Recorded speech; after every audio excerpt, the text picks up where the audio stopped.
Bun, masak bebek emang agak tricky ya. Kalau mau wangi, juicy, dan empuk kayak gini, ikutin resep aku yuk. Mau minum kopi yang selalu ngasih semangat? Cobain nih Magic Latte. Kopi campur semangka, semangat kakak. Hanya di BTV. Dikit-dikit Damkar, program yang akan ngajak kalian melihat berbagai aksi para damkar, mulai dari aksi heroik sampai momen seru dan kocak saat mereka bertugas. Semua akan tersaji di sini. Tanpa ragu, seorang damkar langsung melompat dari atas jembatan dan petugas damkar tersebut berenang dengan cepat menghampiri korban. Berkat aksi cepat sang petugas damkar, nyawa dari wanita ini berhasil diselamatkan. Hanya di BTV. Dunia Rans. Hanya di BTV. Disiarkan langsung dari studio di PIK 2. Inilah Berita 1 Sore.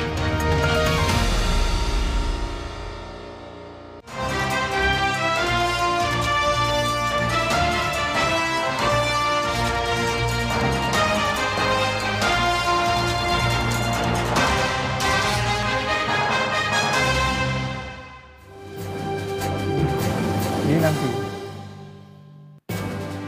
Itu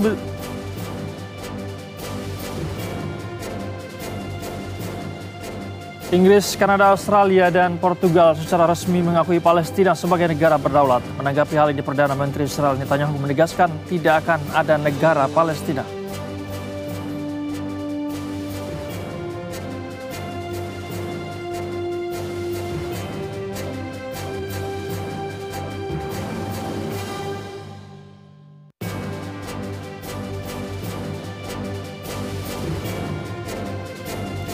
Gedung DPR RI kembali digeruduk massa. Kali ini demonstrasi datang dari kalangan buruh.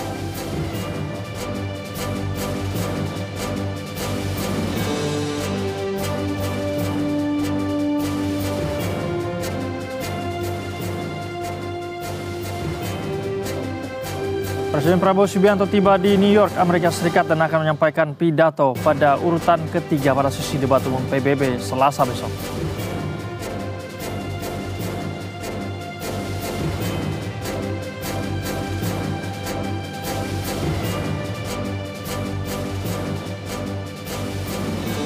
Halo pemirsa, selain informasi utama tadi tentunya ada juga berbagai informasi menarik yang telah kami siapkan untuk Anda, termasuk juga perbincangan yang menjadi top news berita 1 sore hari. Bersama saya Syed Mansur, inilah berita 1 sore selengkapnya. Berita 1 bersatu menginspirasi.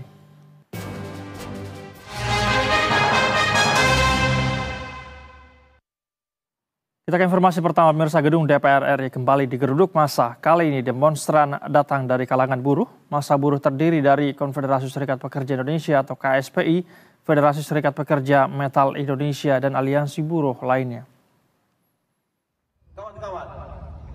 Aksi unjuk rasa kalangan buruh kali ini membawa sejumlah tuntutan, yakni tegakkan supremasi sipil, hapus outsourcing, tolak upah buruh murah, sahkan rancangan undang-undang ketenagakerjaan, serta penegakan hukum. Aksi ini merupakan lanjutan dari aksi sebelumnya. Pihak buruh mengatakan akan terus memperbesar aksi unjuk rasa apabila pemerintah dan DPR tidak menindaklanjuti tuntutan mereka. Pihak buruh juga telah menyiapkan konsep rancangan RUU formula kenaikan upah serta strategi lobi politik kepada pemerintah dan DPR. Tidak hanya aksi di DPR, Andi Gani mengungkap dalam waktu 2 minggu lagi sekitar 100.000 buruh akan ikut apel besar kebangsaan di Bekasi. Dan mendukung dan menjaga keamanan dan ketertiban di dalam negeri. Kami meminta DPR RI, saya akan bertemu Ibu Puan Maharani, langsung menerima kami, segera mengesahkan RUU Ketenagakerjaan. Kami berikan waktu, dalam waktu 3 bulan, harus segera berdiskusi terbuka. Karena buruh sudah menang di MK, jangan lagi DPR mempermainkan. Nasib buruh bernegosiasi, berdiplomasi dengan pihak-pihak tertentu, tapi kami yakin DPR akan mendengarkan. Pemirsa, ratusan buruh yang tergabung dalam Konfederasi Serikat Pekerja Seluruh Indonesia atau KSPSI menggelar aksi di depan gedung DPR. Mereka menyuarakan 3 tuntutan utama, mulai dari penegakan supremasi sipil, mendorong pengesahan RUU Ketenagakerjaan, hingga penolakan upah buruh. Berikut kita simak laporan selengkapnya dari reporter Berita 1 Basudio Supraja dan juru kamera Eko Miyadi. Ya pemirsa, saat ini Konfederasi Serikat Pekerja Indonesia atau KSPI sedang melakukan aksi unjuk rasa atau demo yang berlangsung di depan gedung DPR MPR RI, di mana aksi demo atau unjuk rasa ini sudah berlangsung sekitar pukul 10.00 waktu Indonesia Barat pagi hari tadi. Dan berdasarkan pantauan kami ada sekitar kurang dari 1.000 anggota demo yang turun aksi di depan gedung DPR MPR RI. Dan jika bisa kami gambarkan juga dari jumlah personel kepolisian yang ikut mengamankan, ada sekitar 5.000 personil dari pihak kepolisian yang diturunkan untuk mengamankan aksi unjuk rasa atau demo yang berlangsung di depan gedung DPR MPR RI, di mana KSPI pada unjuk rasa saat ini menuntut 3 tuntutan, diantaranya yakni tuntutan pertama yakni terkait dengan upaya menegakkan supremasi sipil, yang kemudian tuntutan kedua adalah terkait dengan penghapusan outsourcing dan tolak upah murah atau HOSUM, serta ketiga adalah tuntutan terkait dengan rancangan undang-undang ketenagakerjaan. Dan terkait dengan RUU ketenagakerjaan, Presiden KSPI sendiri tadi menyampaikan bahwa Said Iqbal menyoroti terkait dengan lambatnya pembentukan undang-undang, padahal sudah ditetapkan atau sudah setahun berlaku sejak MK atau atas perkara nomor 168/PUU XX1 XXI dan /2023. Dan memang jika bisa kami gambarkan di sini saat ini pihak dari pendemo sedang melakukan aksi sholawat begitu ya, untuk memberikan suasana yang cair dan juga memberikan situasi yang cukup damai. Basuda Supraja, Eko Miadi, Berita 1, Jakarta. Kita ke informasi berikutnya, Mirsa. Setelah menetapkan Bribtu R yang merupakan istri korban sebagai tersangka, polisi menegaskan pihaknya masih mendalami kemungkinan adanya tersangka lain yang terlibat.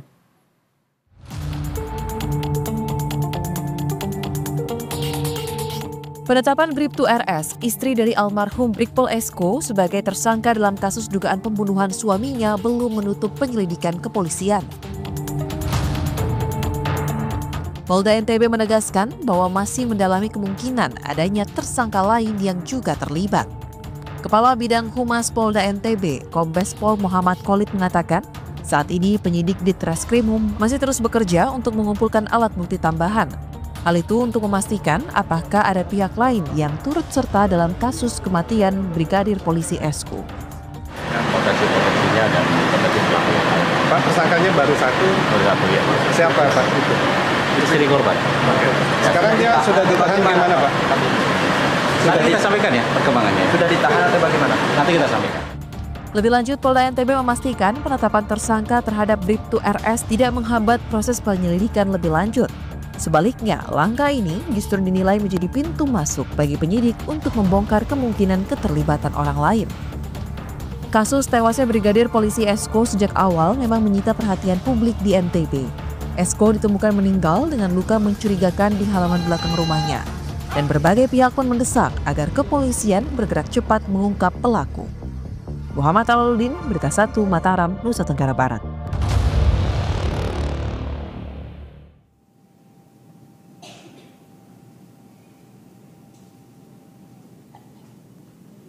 Jadi kami bagi 3 wilayah ya, karena ada deputi pemantauan dan pengawasan di masing-masing wilayah, dan saya kira ini termasuk data yang cukup detail, kasus per kasus, wilayah per wilayah, dan saya berikan gambaran.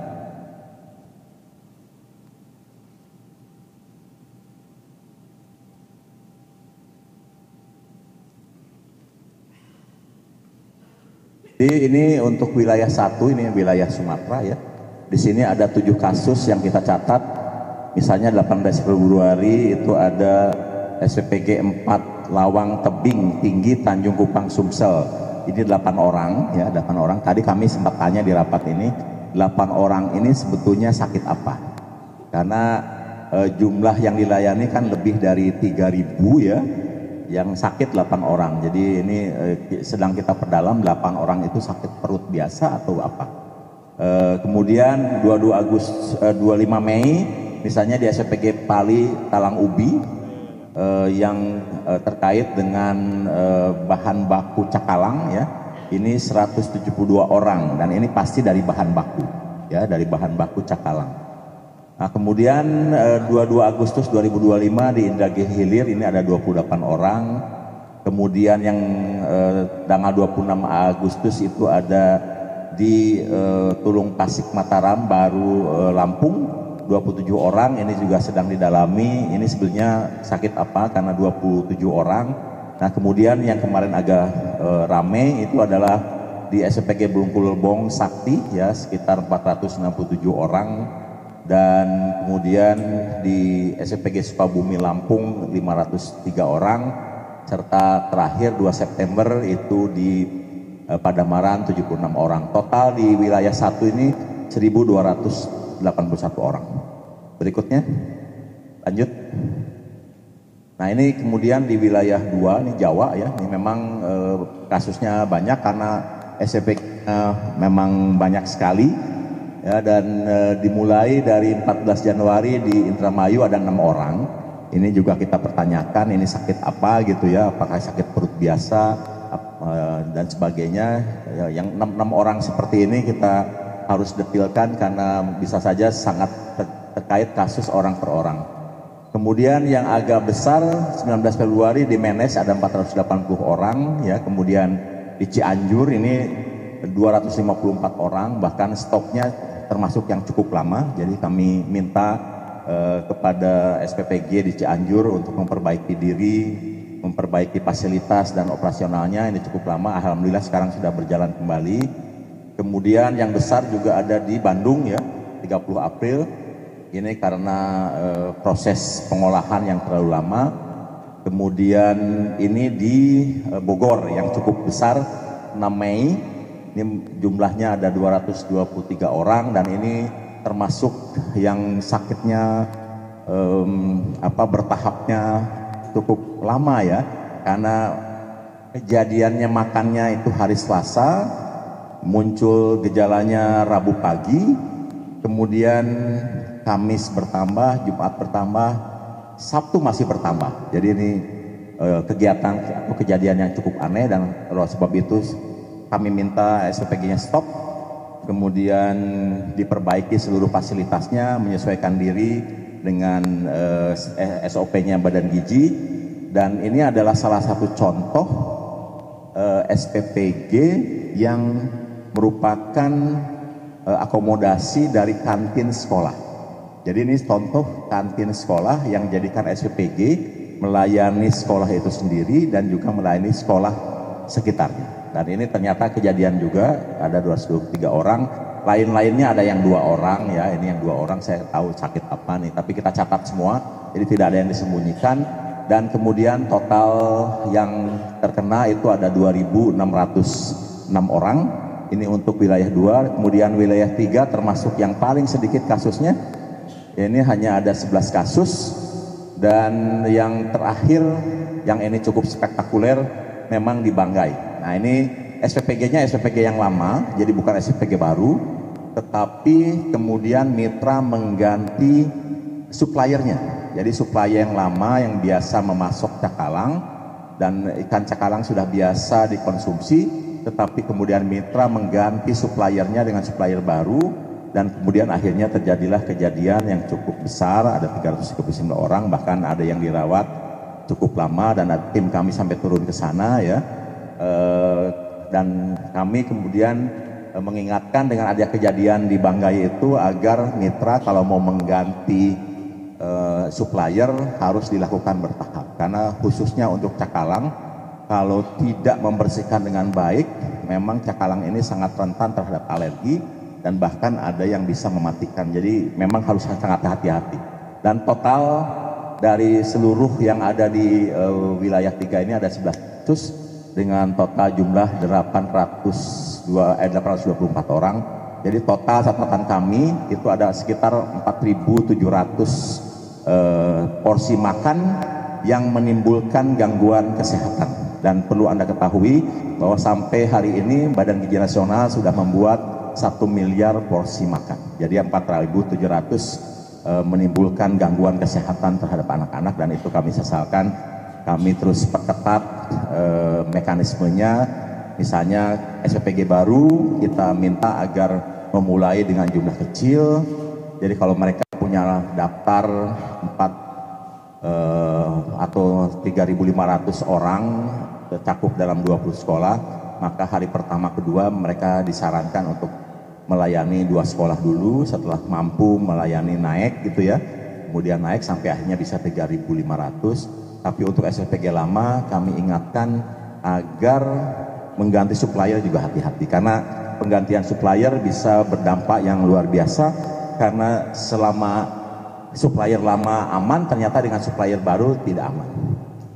Ya, jadi kita coba berusaha untuk terus memperketat SOP kita. Dan untuk SPG yang kemudian pelayanannya menimbulkan gangguan terhadap pencernaan penerima manfaat, maka biasanya kami stop dulu sampai semuanya bisa selesai. Nah, kemudian sekaligus juga kejadian ini memang terutama terjadi pada anak-anak sekolah. Nah, untuk ibu hamil, ibu usia anak balita, alhamdulillah sampai sejauh ini selalu aman dan tidak ada kejadian. Padahal mereka ada yang satu SPG sampai melayani 1.000 orang kelompok B3 dan sejauh ini aman. Nah, kemudian terkait dengan makanan, kami memang di program makan bergizi ini mengutamakan fresh food ya. Biasanya ultra high processing itu kami gunakan kalau libur sekolah atau pada saat Ramadan. Jadi kami usahakan agar ultra high processing ini serendah mungkin. Kalaupun kami memberikan susu seperti di Cimahi itu sudah langsung fresh meal yang diambil dari peternakan dan kemudian dipasteurisasi di SPPG dan dibagikan fresh meal setiap hari. Demikian juga di Metro Lampung dan sebentar lagi mungkin ada di Tasikmalaya dan di Bogor. Jadi susunya kita berikan fresh meal ya, dan kita sedang meminta agar berbagai pihak mengembangkan inovasi terkait olahan makanan yang fresh tetapi bisa tahan lama. Jadi ini inovasi yang sedang kita kembangkan. Saya kira itu yang ingin saya jelaskan. Mungkin ada tambahan dari Bu Waka. Iya Bu, tadi menanyakan terkait tim investigasi. Baik. Dan pemirsa, baru saja kita menyaksikan konferensi pers mengenai perkembangan dan juga evaluasi program pemerintah MBG 2025 yang disampaikan oleh Kepala BGN Dadan Hindayana.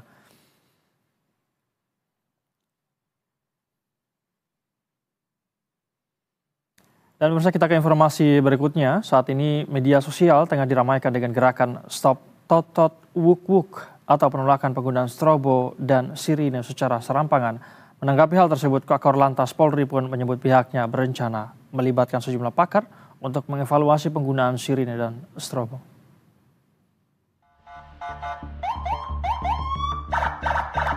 Jagat maya beberapa hari ini diramaikan oleh gerakan Stop Totot Wuk Wuk. Sebuah gerakan masyarakat yang menyuarakan penolakan terhadap pejabat yang menggunakan fasilitas pengawalan yang memakai strobo dan sirine di jalan raya maupun di jalan tol. Mereka menilai penggunaan aksesoris kendaraan ini tak sesuai aturan, mengganggu kenyamanan berkendara, dan terkesan semena-mena. Bentuk protes dilakukan dalam berbagai cara, mulai dari poster digital yang tersebar di media sosial, hingga stiker sindiran yang ditempel pada kendaraan pribadi. Menanggapi gerakan ini, Menteri Sekretaris Negara Prasetyo Hadi Jumat kemarin di Kompleks Istana Kepresidenan mengatakan pihaknya sudah memberikan surat edaran kepada para pejabat negara terkait penggunaan fasilitas tersebut. Kalaupun kemudian fasilitas itu dipergunakan, tentunya kita harus memperhatikan kepatutan, kemudian memperhatikan ketertiban masyarakat pengguna jalan yang lain, sehingga bukan berarti menggunakan fasilitas tersebut terus boleh semena-mena atau boleh semau-maunya itu. Di sisi lain, Kakor Lantas Polri pun menyebut pihaknya berencana melibatkan sejumlah pakar untuk mengevaluasi penggunaan sirine dan strobo. Menurutnya, sudah ada ketentuan yang mengatur kapan sirine dan strobo dapat digunakan maupun tidak. Adapun sebagai respons atas keluhan dari masyarakat, penggunaannya kini dibekukan sementara. Korlantas mengaturkan apresiasi dan terima kasih. Kami bisa mendengar keluhan masyarakat dan segera kita tidak lanjuti bahwa penggunaan sirine, penggunaan strobo, semuanya sudah diatur sambil nanti kita evaluasi yang terbaik seperti apa. Kami juga akan melibatkan masyarakat, kami akan melibatkan pakar untuk berdiskusi bagaimana tugas-tugas kepolisian untuk mewujudkan lalu lintas yang aman, selamat, tertib, dan lancar. Dengan munculnya tanggapan dari para pemangku kebijakan, masyarakat berharap tak ada lagi penggunaan strobo yang serampangan atau tak sesuai aturan. Karena semua pengguna jalan berhak merasa aman dan nyaman di jalan. Tim Liputan Berita 1, Jakarta. Dan bersama untuk membahas terkait gerakan Stop Tot Walk Walk yang tengah ramai dibahas di Jakarta, kita terhubung dengan pengamat kebijakan publik Pak Danang Girindra Wardana melalui sambungan virtual. Pak Danang, selamat sore. Sore, Mas. Baik. Pak Danang, saya mau langsung saja, bagaimana Anda melihat gerakan stop penggunaan sirine dan strobo yang sedang ramai di Jagat Maya kita, dan ini juga sudah mendapat respons dari Kakor Lantas Polri, pihak TNI, Panglima TNI juga sudah memberikan respon. Bagaimana Anda melihat fenomena ini, Pak Danang? Ya, jelas ini kan kemarahan publik yang terakumulasi ya. Kalau kita di Jakarta itu kan hampir tiap 2 jam sekali itu mengalami situasi lalu lintas dengan strobo dan sirine tok gitu. Iya. Jadi ini kemarahan publik kan memang dilampiaskan melalui media sosial, dan biasalah di negara kita ini kalau nggak viral nggak justice kan. Tapi sebenarnya kita lihat deh, kenapa publik bisa sangat marah dengan itu? Karena kita juga melihat bahwa ini mulai sangat mengganggu ya, di mana kemacetan sudah semakin parah, dan teman-teman yang para pejabat yang menggunakan sarana pengawalan itu juga tidak menunjukkan punya empati kepada masyarakat umum, pengguna jasa seperti kita-kita ini, dan merefleksikan bahwa kehidupan mereka yang mewah, pengen dilayani, pamer mobil-mobil dengan pengawalan yang begitu bukan di jalan ya. Dan saya kira ini tidak heran kalau publik marah. Jangan sampai ini kemudian terbiarkan seperti hukum rimba di jalan raya, di mana kemudian masyarakat mulai apatis lah, mulai tidak menghargai pejabat kita dengan sarana-sarana mereka itu. Tapi kita mesti empati juga ya, para pejabat yang mungkin memang memiliki kepentingan seperti itu ya. Kalau kita lihat ya juga kadang-kadang diperlukan ya. Tapi karena ini kan statusnya udah kebangetan gitu, Mas. Hampir tiap saat terjadi gitu.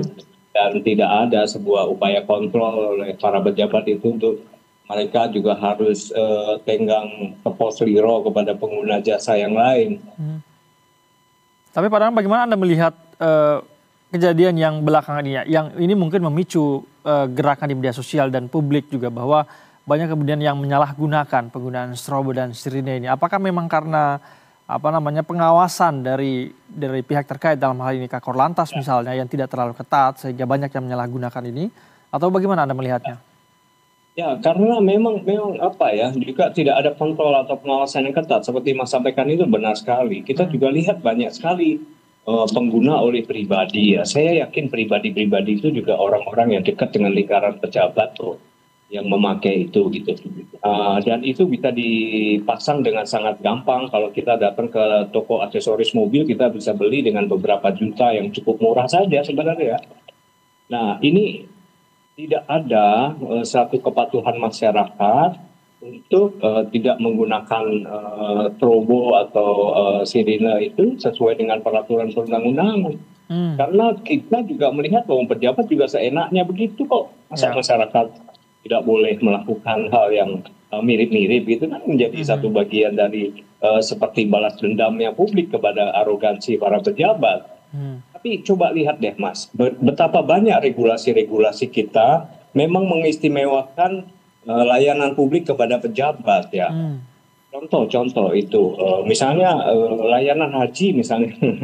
Layanan haji sekarang juga dituding bahwa banyak pejabat mendapatkan keistimewaan untuk mendapatkan prioritas pelayanan haji dengan upah tambahan sedemikian rupa, sehingga saat ini sedang disidik oleh KPK kan. Itu kan suatu bentuk layanan yang menimbulkan rasa ketidakadilan publik, di mana para pejabat dan keluarga pejabat itu mendapatkan keistimewaan dari para pejabat yang lain gitu. Sama seperti terjadi di jalan raya. Nah, contoh yang lain misalnya mengenai pajak anggota legislatif yang ditanggung oleh pemerintah. Ini sementara masyarakat dibebani biaya pajak yang semakin meninggi, tetapi para pejabat justru mendapatkan keistimewaan dengan pajak yang ditanggung oleh pemerintah.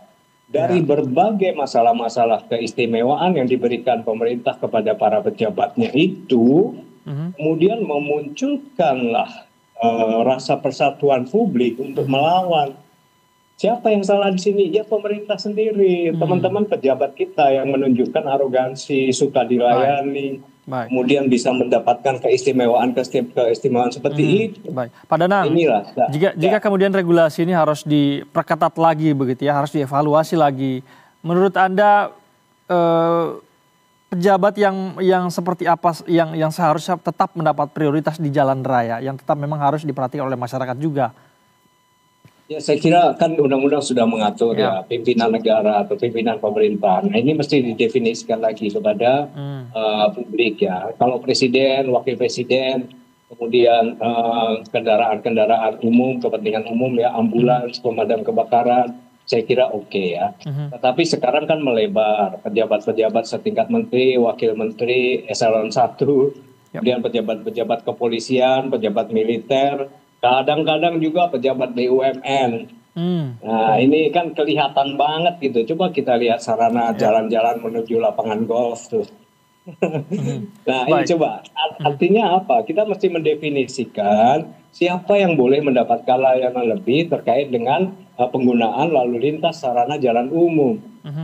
Ini masyarakat tidak benar-benar mengerti siapa yang boleh. Apakah pejabat menteri boleh? Wakil menteri boleh nggak? Kalau para dirjen boleh nggak? Nah, setiap hari mereka ini kan juga memenuhi lalu lintas kita, apalagi dengan pengawalan 2 atau 3 mobil di depan dan di belakangnya. Artinya apa? Masyarakat terganggu gitu. Kalau lalu lintas lancar-lancar saja mungkin gangguan itu sedikit lah. Tapi ini kan situasi yang sama-sama kita nikmati kemacetan di Jakarta atau di kota-kota besar yang lain. Artinya pemerintah saya kira perlu menerbitkan sosialisasi yang lebih baik lagi. Siapa yang boleh menggunakan sarana pengistimewaan di jalan raya itu. Baik, perlu ada definisi yang secara ketat begitu ya. Siapa saja kemudian yang berhak menggunakan sirine dan strobo ini. Jangan hanya bicara sudah diatur di undang-undang, tapi tetap harus dilakukan melalui publikasi yang lebih masif. Kita akan tunggu Pak Danang. Kakor Lantas mengatakan akan melibatkan banyak pihak untuk kemudian mengevaluasi kebijakan ini. Pak Danang, terima kasih banyak sudah berbagi pandangan bersama kami di Berita 1 Sore. Selamat sore, salam sehat selalu Pak Danang. Terima kasih. Pemirsa Berita 1 Sore masih akan kembali dengan informasi menarik lainnya, tetaplah bersama kami.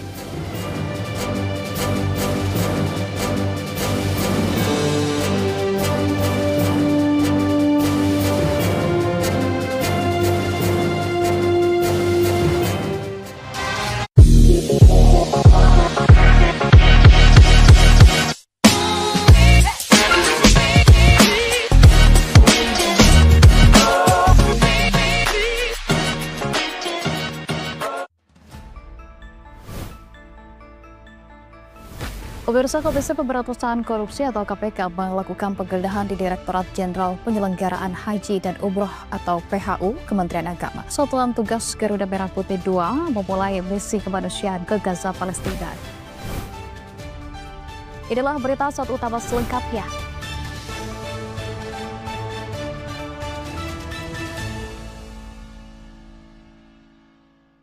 Yang ditunggu-tunggu para pecinta binatang.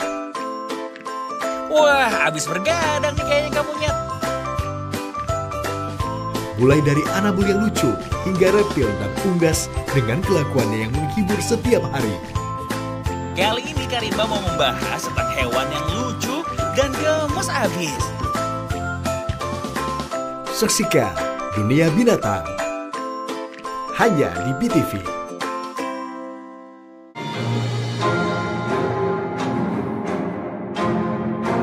Bes Bun, masak bebek emang agak tricky ya. Kalau mau wangi, juicy, dan empuk kayak gini, ikutin resep aku yuk. Mau minum kopi yang selalu ngasih semangat? Cobain nih Magic Latte. Kopi campur semangka, semangat kakak. Hanya di BTV.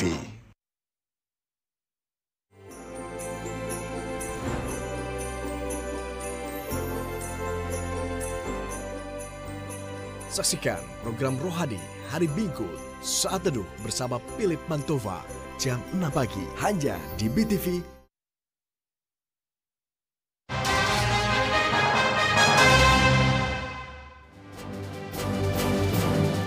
Terima kasih pemirsa, Anda masih bersama kami di Berita Satu Sore. Atap teras gedung kantor pelayanan terpadu Kabupaten Brebes ambruk saat dalam perbaikan. Hal ini pun ramai diperbincangkan publik karena bangunan tersebut diketahui baru diresmikan 3 tahun lalu.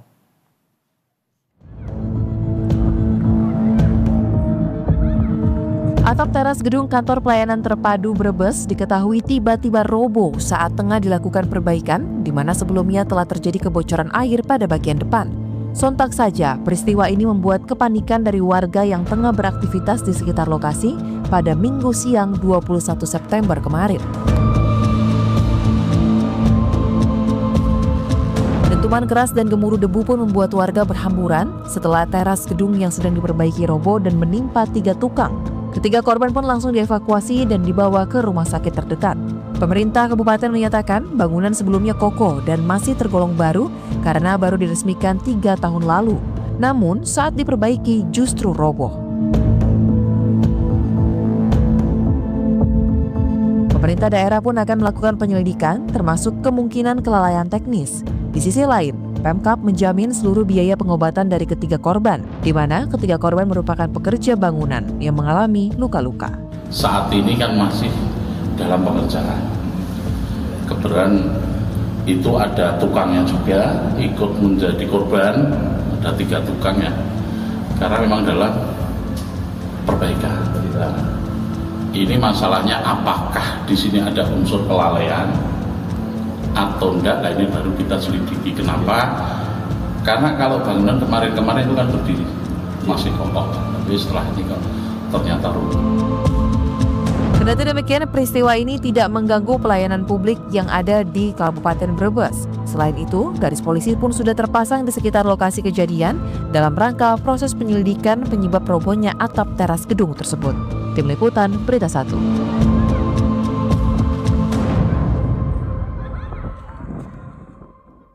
Dan bersatu informasi terbaru terkait ambruknya atap teras kantor pemerintah terpadu di Brebes, kita sudah terhubung dengan jurnalis Berita 1, Iqbal Rianda. Iqbal, selamat sore. Bagaimana kondisi atap teras gedung di sana saat ini? Apakah sudah ada perbaikan atau bagaimana yang Anda pantau? Baik, sampai sekarang pukul 17.00 masih belum ada perbaikan. Untuk tim Inavis dari Polres Brebes, sekitar pukul 10 tadi sudah meninjau lokasi langsung untuk melakukan penyelidikan. Sebelumnya dari pemerintah Kabupaten Brebes sempat untuk memanggil alat berat untuk melakukan pembongkaran. Namun untuk keperluan investigasi dan penyelidikan oleh pihak kepolisian Brebes, akhirnya tidak jadi dibongkar. Dugaan sementara apa? Apakah sudah ada informasi kenapa kemudian bangunan yang belum lama dibangun ini sudah roboh, Iqbal? Sampai saat ini dari Polres Brebes belum ada keterangan resmi untuk penyebab robohnya atap teras dari gedung KPT Kabupaten Brebes. Bagaimana dengan korban luka? Informasinya ada korban yang tertimpa oleh reruntuhan bangunan ini, Iqbal. Ya, salah satu korban tempat terjepit tangannya selama 1 jam. Baru dievakuasi selama 1 jam. Untuk saat ini total korban ada 3. Salah satu itu korbannya anak-anak, namun hanya luka ringan. Kemarin sempat dilakukan perawatan medis, namun bisa langsung pulang karena hanya luka ringan. Kemudian untuk salah satu pekerjaannya yang sempat terjepit tangannya selama 1 jam itu didiagnosa patah tulang lengan kiri. Ya. Untuk satunya lagi, 2 pekerja yang satunya sempat mendapatkan perawatan jahit. Baik, ada 3 korban luka. Terima kasih atas informasi yang Anda sampaikan, Iqbal Rianda sudah melaporkan langsung dari Brebes. Selamat kembali bertugas. Oke, kita ke informasi berikutnya. Pemirsa, Komisi Pemberantasan Korupsi kembali memeriksa Bupati Pati Sudewo sebagai saksi dalam kasus dugaan korupsi pembangunan jalur kereta api di lingkungan Direktorat Jenderal Perkeretaapian Kementerian Perhubungan hari ini. Pemeriksaan ini merupakan pemeriksaan kedua setelah sebelumnya KPK memeriksa Sudewo pada Rabu 27 Agustus 2025 lalu. Juru bicara KPK Budi Prasetyo mengatakan Sudewo sudah tiba di Gedung Merah Putih KPK Jakarta dan sedang menjalani pemeriksaan penyidik KPK. Pada pemeriksaan pertama akhir Agustus lalu, Sudewo diperiksa penyidik KPK terkait aliran dana korupsi proyek DJKA. Sudewo menjalani pemeriksaan kurang lebih 7 jam, diketahui diperiksa penyidik KPK dalam kapasitasnya sebagai anggota Komisi 5 DPR RI.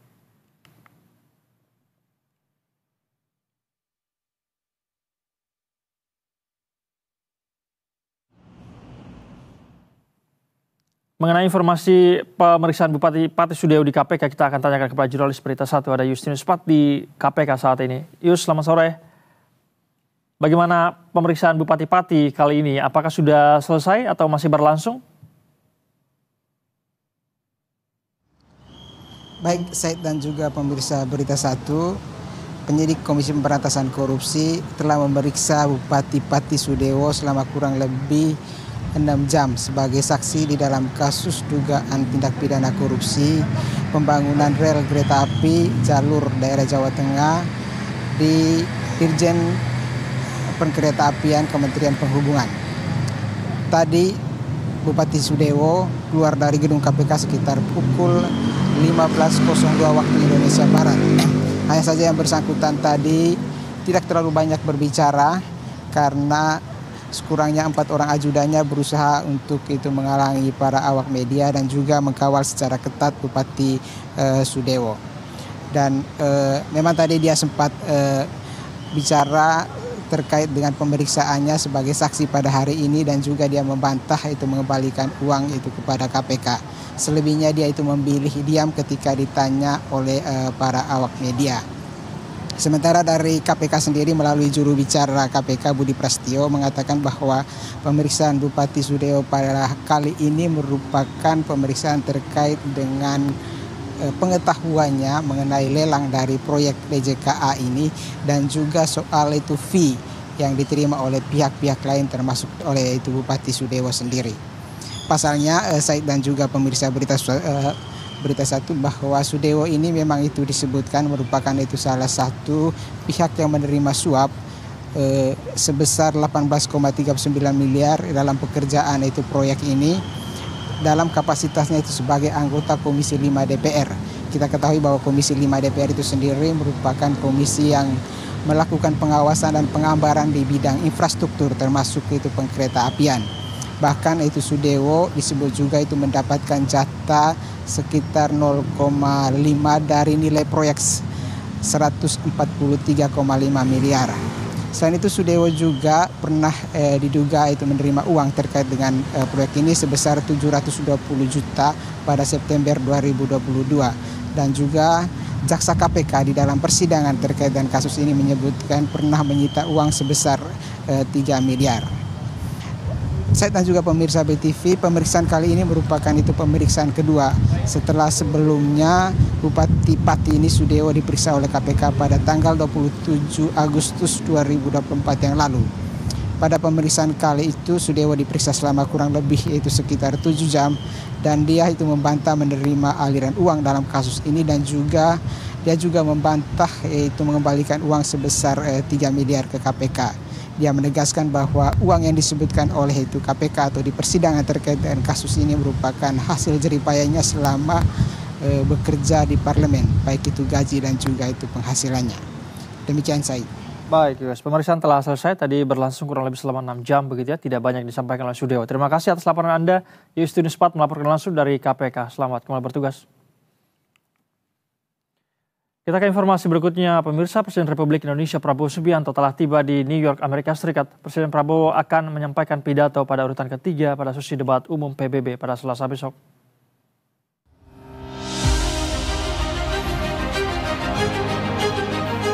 Dari bandara, Presiden Prabowo Subianto langsung menuju ke hotel tempatnya bermalam selama berada di New York, Amerika Serikat. Presiden turut didampingi oleh Menteri Luar Negeri Sugiono dan Sekretaris Kabinet Teddy Indrawijaya. Prabowo pun dijadwalkan menyampaikan pidato pada urutan ketiga dalam sesi debat umum PBB pada Selasa mendatang. Sesampainya di hotel, Prabowo disambut oleh para diaspora Indonesia yang tinggal di New York. Prabowo pun turut disambut oleh 2 orang anak yang menggunakan pakaian adat Betawi dan memberikannya buket bunga. kamu. Takutnya umurmu berapa? Happy banget, ini cita-cita yang udah lama banget terpendam. Selain itu, Diana, seorang warga negara Indonesia yang tinggal di New York, Amerika Serikat, mendapatkan pengalaman berkesan dan emosional karena bertemu langsung dengan Presiden Republik Indonesia Prabowo Subianto. Ia sengaja menanti kedatangan Prabowo di New York dengan menunggu di pinggir jalan kawasan Manhattan, dekat dengan lokasi Presiden akan menginap. Tidak sia-sia, Diana bisa bertemu dengan Presiden Prabowo dan mendapatkan tanda tangan Prabowo dalam selembar foto. Makanya orangnya humble ya, nggak mandang-mandang orang siapa aja bisa. Sehat selalu, panjang umur, sukses memimpin Indonesia maju, adil dan makmur.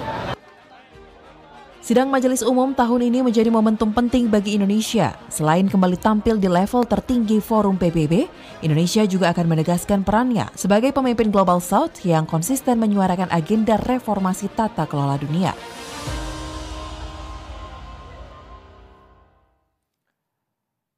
Pemirsa, berikutnya Inggris, Kanada, Australia, dan Portugal secara resmi mengakui Palestina sebagai negara berdaulat. Menanggapi hal ini, Perdana Menteri Israel Netanyahu menegaskan tidak akan ada negara Palestina.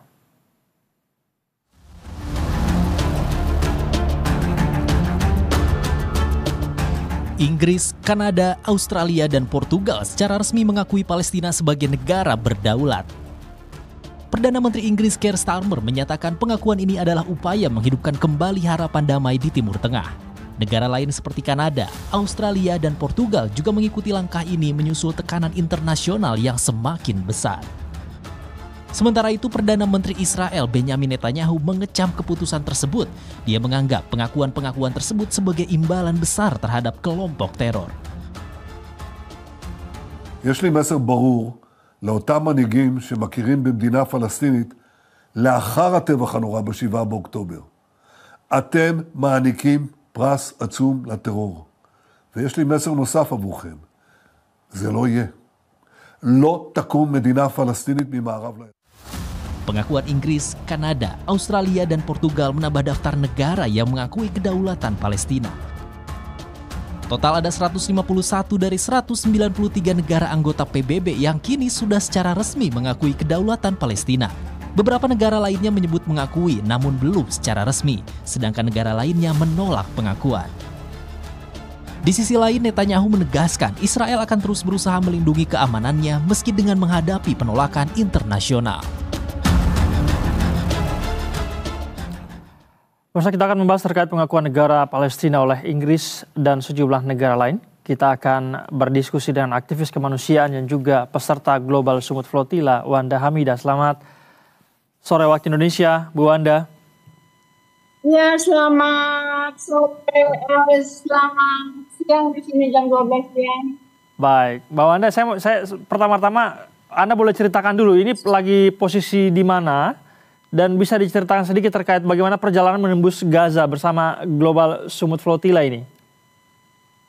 Oke, cukup berat perjalanan menembus Gaza. Sebelumnya setelah kita menunggu kapal akan berangkat, yang kapal saya berangkat kemarin dan kita mengalami kita harus bermalam sekarang kita mengalami dan sekarang kita harus malam kita berjalan di Porto Marghera Italia dan nggak cuma kapal yang sedang saya ini juga ada 5 kapal di Porto Palau Sisilia kapal ini kemudian kapal kapal Familia, beberapa kapal ada sekitar 5-6 kapal. Baik, tentu kita doakan agar lancar-lancar di sana Mbak Wanda ya, nggak ada halangan. Mbak Wanda, saya mau langsung saja ini. Jadi informasi terbaru, kabarnya ada 4 negara barat nih, secara resmi telah mengakui Palestina sebagai negara berdaulat. Bagaimana tanggapan Anda dan rekan-rekan di sana mengenai pengakuan ini? Pertama, kemerdekaan Palestina, saya merasa kita tidak perlu memerlukan pengakuan karena bagi kami bangsa Indonesia mereka sejak lama. Itu kami tidak akan mengakui Israel. Jadi for us is only one solution, is a freedom for Palestine and free Palestine. Palestina ada selalu tanpa. Baik. Apakah menurut Anda, Mbak Wanda, apakah menurut Anda dengan pengakuan ini akan memberikan pengaruh begitu terhadap genosida yang sedang terjadi di Palestina? Saya merasa pengakuan hanya untuk buying time. Ya, pengakuan ini sangat lemah dan hanya untuk buying time. Ketika Anda tidak cukup mengakui Palestina, tapi Anda masih membiayai genosida. So ini seperti negara-negara Barat, ini seperti negara-negara munafik, negara-negara yang penuh dengan pencitraan. Selama ini kita tahu yang membiayai Zionis Israel itu adalah negara-negara Uni Eropa, terutama selain Amerika tentunya, terutama Prancis dan Inggris. Dan saya tidak melihat ini sebagai niat baik mereka, tapi sebagai salah satu upaya menipu daya dunia gitu. Karena seperti teman-teman lihat di PBB, pengakuan ini kita udah lihat brutalan kejahatan hak asasi manusia yang luar biasa. Saya hanya merasa ini sebagai pencitraan negara-negara, terutama United Kingdom, karena mereka sekarang dalam posisi terjepit atau terpojok karena sekarang ini Israel yang dibiayai oleh Zionis Amerika versus the world gitu. Dan ketika mereka merasa tidak mendukung perjuangan kemerdekaan Palestina, nama mereka akan ada dalam kejahatan genosida yang terkelam dalam sejarah yang terburuk dalam sejarah dunia. Dan saya rasa ini proses yang hanya buying time, ya, hanya membeli waktu saja. Sementara saya merasa Palestina saat ini membutuhkan tidak lagi diplomasi tapi tindakan nyata, ya. Untuk Amerika terutama, kalau memang mengakui, Anda nggak bisa cuma mengakui Palestina merdeka tapi dengan terus membiayai sambil membunuh, membantai penduduk Palestina. You just don't do that gitu. You just cannot do that. So niat baik ini akan saya hargai jika Anda mengirimkan pasukan untuk memberhentikan Zionis Israel. Baik, Mbak Wanda. Tidak banyak hal yang bisa kita harapkan dari pengakuan ini, Mbak Wanda, ya. Tapi kita tahu sebentar lagi Presiden Prabowo Subianto, Mbak Wanda, ini akan menyampaikan pidato dalam sidang Majelis Umum PBB. Presiden akan hadir di sana. Dari teman-teman, apa harapannya dalam sidang tersebut? Presiden Prabowo Subianto, adakah pesan yang ingin Anda sampaikan? Oke, buat saya two-state solution is not a solution. So one solution, free Palestine and stop the genocide right now. Kita udah nggak bisa lagi menunggu tiap hari ribuan per detik ribuan rakyat Palestina dibantai. So military intervention is a must. Semua negara harus memberhentikan military intervention. Otherwise, the blood is in our hands, mostly for the governments in the world. Baik, semoga ini menjadi perhatian dan didengarkan begitu ya. Ini yang kita harapkan sama-sama juga agar forum nanti di PBB bisa dimanfaatkan sebaik-baiknya oleh Presiden Prabowo Subianto. Mbak Wanda, terima kasih banyak sudah meluangkan waktu bersama kami. Kami mendapat informasi Mbak Wanda hari ini berulang tahun ya. Kami ucapkan selamat ulang tahun buat Anda. Salam sehat selalu, semoga lancar-lancar di sana, tidak ada kendala begitu ya. Amin. Assalamualaikum Mbak Wanda. Terima kasih banyak. Free Palestine.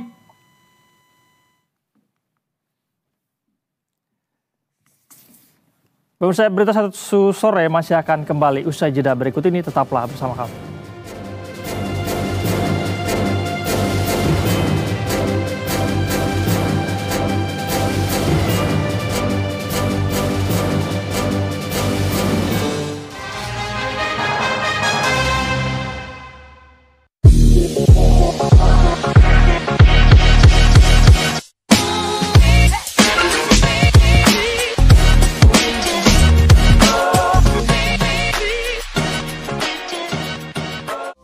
Halo, selamat siang pemirsa, Anda menyaksikan Investor Daily Talk. Disampaikan oleh Bank Indonesia bahwa sistem ini terutama saat ini kenaikan tarif PBB di sejumlah daerah menjadi isu panas begitu ya. Dari perspektif Cita, apa yang menjadi akar masalah utama kenaikan PBB ini? Sebetulnya contoh negara yang berhasil menjaga boundary ini tanpa terjebak pada mass surveillance. Itu pun fluktuatif tergantung dari harga komoditas. Pemirsa, kami akan segera kembali tetap di Investor Daily Talk.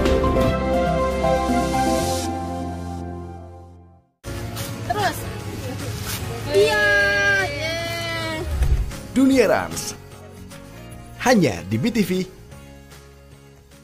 Ikuti berita viral hanya di BTV.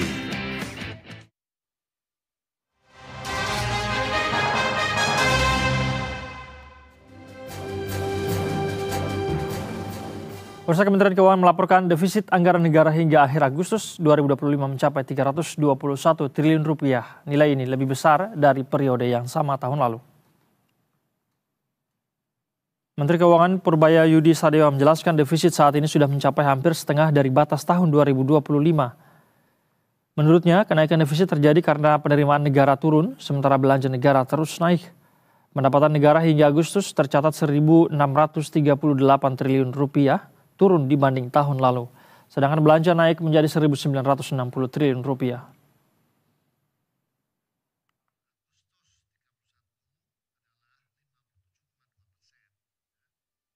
Kita ke informasi berikutnya, pemirsa, dinilai efektif atasi kemacetan uji coba jalur gratis Tol Fatmawati 2 diperpanjang hingga akhir Oktober 2025. Gubernur DKI Jakarta Pramono Anung memutuskan untuk memperpanjang uji coba penggunaan tambahan satu lajur di gerbang Tol Fatmawati 2, Jakarta Selatan. Pramono juga telah meminta Dinas Perhubungan bersama Kementerian PUPR dan Badan Pengelola Jalan Tol untuk melanjutkan uji coba tersebut. Keputusan itu diambil setelah evaluasi 5 hari terakhir yang menunjukkan hasil positif. Selama 5 hari uji coba, pembukaan akses masuk tol secara gratis rata-rata digunakan sekitar 600 kendaraan per hari. Angka itu berdampak signifikan dalam mengurangi kepadatan lalu lintas, baik ruas tol maupun di sepanjang jalan TB Simatupang. Awalnya uji coba tersebut dilakukan hingga 19 September, namun usai dievaluasi, uji coba jalur gratis Tol Fatmawati 2 akan diperpanjang hingga akhir Oktober.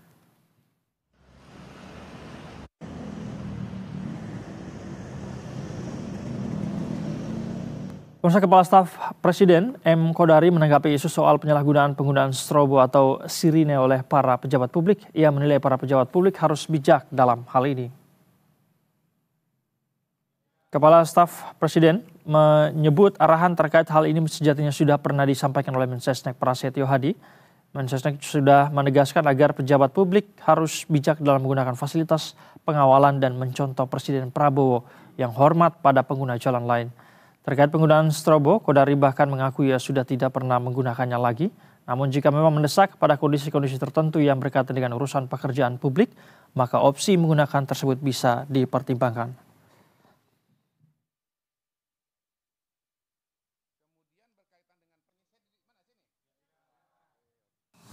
Saya sendiri dari beberapa waktu yang lalu sudah mengatakan saya stop pakai patwal. Bukan matwal, rider ya. Pakai motoris, ya. Jadi sebelum ini rilis, M. Kodari sudah melaksanakan, gitu ya. Tetap ada mobil Walpri, hanya pada kondisi-kondisi tertentu saja menggunakan strobo. Kalau misalnya harus mengejar meeting dan yang lain-lain, selebihnya tidak dipakai. Dan sebelum kemudian akhirnya diminta tetap gini loh, waktu saya Wakastaf nggak ada Walpri.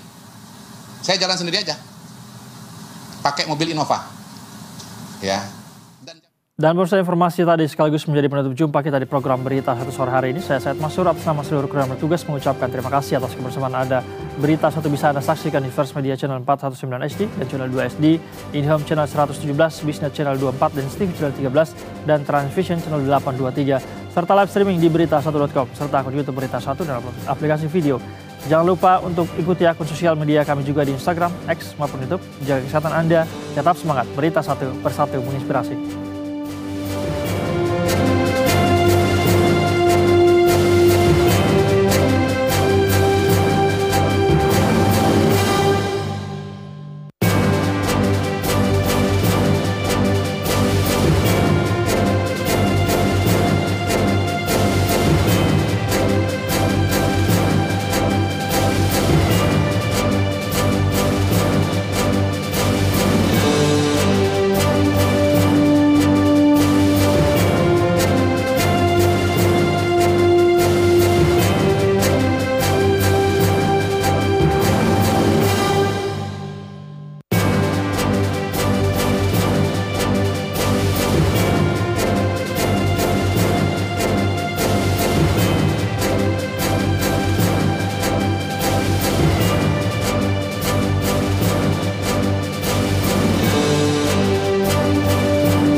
Kecelakaan maut terjadi di Jalan Raya Malang, Surabaya. Sebuah truk wingbox menabrak dua kendaraan yang terparkir juga menyeruduk sebuah warung hingga pagar teras rumah warga di Kabupaten Pasuruan, Jawa Timur, Senin dini hari.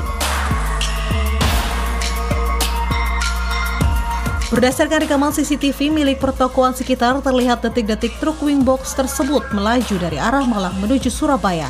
Diduga akibat pecah ban, laju kendaraan menjadi oleng hingga menghantam sebuah pick-up yang sedang terparkir di tepi jalan. Tak berhenti di situ, truk juga menabrak tiang listrik, PJU, hingga menabrak pagar teras rumah serta warung milik warga. Laju kendaraan baru bisa terhenti setelah bagian badan truk menabrak jembatan. Yang rusak apa? Bagian apa saja Pak rumahnya, Pak? Ya itu, termasuk apa? Teras. Teras, gak pagar apa itu. Akibat kejadian tersebut, sopir truk wingbox bernama TB Komaru Sabar, warga Sindang Panon, Kecamatan Sindang Jaya, Kabupaten Tangerang, meninggal dunia di tempat. Sementara sopir pick-up bernama Makruf, warga Turen, Kabupaten Malang, mengalami luka ringan dan dilarikan ke puskesmas terdekat. Sementara kerugian diperkirakan kurang lebih 42 juta. Untuk korban, sementara yang kami data untuk supir wingbox, satu meninggal dunia dan korban luka ringan dari driver pickup. Pihak kepolisian masih melakukan olah TKP untuk mengetahui penyebab pasti kecelakaan. Hingga proses evakuasi selesai, kendaraan besar yang melintas jalur tersebut diarahkan bergantian untuk mengurai kemacetan. Polisi juga mengimbau pengguna jalan agar berhati-hati terutama saat melintas di jalur rawan kecelakaan di kawasan Purwosari.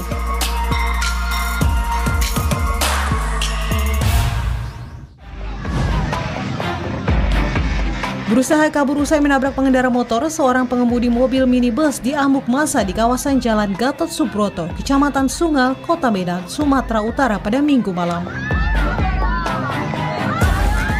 Warga yang geram bahkan merusak mobil hingga rusak parah. Pengemudi mobil yang saat itu tidak mau keluar dari kendaraannya memaksa melajukan kendaraannya. Warga berusaha membuka paksa pintu kendaraan mobil hingga berhasil memberhentikan laju kendaraan tersebut. Warga yang tersulut emosi pun menghakimi pelaku hingga babak belur. Beruntung petugas kepolisian sektor Sunggal yang saat itu tengah berpatroli mengamankan pelaku dari amukan massa. Dari hasil penyelidikan polisi, pengemudi mobil berkendara dalam keadaan mabuk. Menabrak sepeda motor yang datang dari daerah Kumbang Bakti. Ternyata pemilik mobil mabuk, dalam keadaan mabuk selesai dari minum-minuman tua. Kini kasus tabrak lari ini telah ditangani oleh unit Laka Lantas Polsek Medan Sunggal dan kini masih dalam proses penyidikan lebih lanjut. Sementara itu, mobil pelaku dalam keadaan ringsek berat diamankan di unit Laka Lantas Polsek Medan Sunggal.